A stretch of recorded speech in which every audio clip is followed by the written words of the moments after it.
कोई है? कोई है? कौन?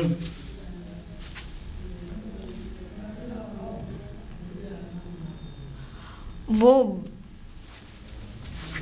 कौन है आप? और आप ऐसे क्यों देख रहे हो? ये सवाल तो मुझे पूछना चाहिए कि आप कौन हैं, क्योंकि इस गांव में हमने पहली बार इतनी हसीन चीज़ देखी है।